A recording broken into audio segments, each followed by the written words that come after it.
Assalamualaikum warahmatullahi wabarakatuh dan selamat sejahtera kepada semua pelajar. Meneruskan lagi bab 7 membina kesejahteraan negara. Masih ingat tak? Sejahtera itu bermaksud aman, tenteram, damai, harmoni. Jadi dalam bab 7 kita akan melihat usaha kerajaan untuk membina sebuah negara yang sejahtera. Jadi subtopik kita pada hari ini adalah 7.2 dasar pendidikan kebangsaan.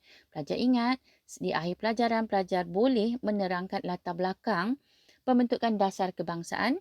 Yang kedua boleh menghuraikan matlamat pendidikan dan yang ketiga kita akan mengkaji adakah pendidikan ini dapat mengukuhkan perpaduan. Baiklah, meneruskan 7.2 dasar pendidikan kebangsaan, pada paparan di hadapan pelajar akan lihat latar belakang dasar pendidikan kebangsaan. Latar belakang bermaksud kita akan melihat sejarah penggubalan dasar kebangsaan yang bermula dengan Penyata Razak 1956, kemudian diikuti dengan Ordinan Pelajaran 1957, Laporan Rahman Talib dan juga Laporan Jawatan Kuasa Kabinet 1979. Okey, dalam ilustrasi di hadapan ini, pelajar akan didedahkan tentang matlamat dasar pendidikan kebangsaan. Cikgu dah letak nombor 1 dan nombor 2. Yang pertama, kena ingat dasar pendidikan kebangsaan adalah untuk menyatu padukan rakyat. Yang kedua, menyediakan tenaga kerja mahir yang terdiri daripada pelbagai kaum. Dasar ini juga untuk memenuhi keperluan negara dan menggalakkan perkembangan kebudayaan, ekonomi, sosial dan politik. Seterusnya, melahirkan rakyat yang berilmu, seimbang dan harmoni, yang mana setiap rakyat ini boleh menyumbang kepada keharmonian negara. Okey, kita akan lihat laporan Rahman Talib. Okey, jawatan kuasa ini diambil nama sempena pengurusinya iaitu Abdul Rahman Talib dan diadakan pada tahun 1960. Tujuannya untuk menyemak semula dan mengukuhkan penyata jawatan kuasa pelajaran 1956. Maksudnya cuba mengkaji semula, membuat penambahbaikan daripada laporan Penyata Razak yang sebelum ini. Jadi, laporan jawatan kuasa ini telah menjadi asas kepada penggubalan Akta Pelajaran 1956. Dan yang paling penting, laporan ini mengekalkan teras sistem pendidikan kebangsaan iaitu memupuk perpaduan dan integrasi. Jadi bagaimanakah perpaduan dan integrasi itu dapat dilaksanakan melalui idea laporan Rahman Talib ini? Yang pertama, menjadikan bahasa Melayu sebagai bahasa pengantar pada semua peringkat pendidikan. Okey. Penggunaan bahasa yang seragam dikatakan dapat mewujudkan perpaduan. Yang kedua, mengadakan kurikulum yang sama. Berorientasikan negara kita bagi semua jenis sekolah. Kurikulum yang berorientasikan negara mewujudkan perasaan cinta akan negara. Okey, maksud kurikulum. Apa dia kurikulum? Kurikulum ialah semua benda yang berlaku di sekolah. Dari segi mata pelajaran, dari segi pakaian seragam, disiplin, aktiviti, program yang awak lalui semua di sekolah itu adalah kurikulum. Jadi, kurikulum yang sama bagi semua sekolah, tak kira di mana sekali sekolah itu berada di Malaysia, mestilah sama. Tujuannya apa? Supaya wujudkan rasa cinta akan negara. Okey. Kemudian, Rahman Talib juga telah mencadangkan beberapa cadangan tambahan yang mana cadangan ini boleh memperkukuh semangat kekitaan dan kebersamaan dalam kalangan murid pelbagai kaum ke arah perpaduan. Okey, contoh, bagaimana nak wujudkan rasa kebersamaan, bagaimana nak wujudkan perpaduan. Jadi, ditekankanlah mata pelajaran sejarah. Tujuannya apa? Untuk menanam perasaan cinta dan kesetiaan terhadap negara. Seterusnya, dia mewajibkan mata pelajaran tata rakyat untuk membentuk sikap toleransi, kerjasama dan persefahaman antara kaum. Okey, tata rakyat kalau sekarang kita panggil civic. Okey, seterusnya kajian Aminuddin Baki. Laporan Rahman Talib kemudian dibuat penambahbaikan dan dilaksanakan sepenuhnya melalui kajian Aminuddin Baki. Jadi Aminuddin Baki sebelah ni ada sedikit keterangan mengenai beliau. Kita tengok apa yang dia cadangkan. Pertama, memperkenalkan sistem persekolahan aneka jurusan untuk menampung pelajar yang gagal memasuki sekolah menengah akademik. Memperkenalkan kursus kemahiran untuk melahirkan tenaga kerja mahir yang melibatkan pelbagai kaum serta persediaan memenuhi permintaan pasaran kerja. Yang ketiga, mewujudkan sekolah kebangsaan yang menggabungkan semua kaum untuk memupuk perpaduan. Okey, maksudnya di sini bagi titik yang pertama. Okey, titik yang pertama pada zaman dululah. Kalau belajar sampai tingkatan 3, tak lulus SRP, tak boleh lanjutkan pelajaran sampai tingkatan 4. Okey. Ataupun kalau awak ambil SRP masa tingkatan 3 tapi tak begitu cemerlang, jadi pelajar ini akan ditawarkan ke sekolah vocational. Okey, sekolah yang boleh membantu pelajar-pelajar tidak cemerlang dalam akademik tapi boleh cemerlang dalam sekolah berkemahiran. Kemudian dia cadangkan juga bahawa sekolah berkemahiran ini bukanlah sekolah yang biasa-biasa tetapi untuk melahirkan tenaga kerja mahir.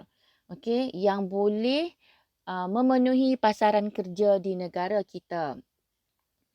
Okey, seterusnya daripada laporan Jawatan Kuasa Kabinet. Pertama, laporan jawatan kuasa ni ditubuhkan pada 1974. Tujuannya mengkaji semula pelaksanaan sistem pelajaran kebangsaan. Okey, yang kedua, antara kandungan laporan jawatan kuasa ini ialah bahasa Melayu sebagai bahasa perpaduan dijadikan mata pelajaran wajib dalam peperiksaan awam, penegasan kepada pendidikan kerohanian melalui mata pelajaran pendidikan Islam dan pendidikan moral. 3, penekanan terhadap aktiviti core kurikulum yang melibatkan semua kaum seperti unit uniform, sukan, permainan dan persatuan.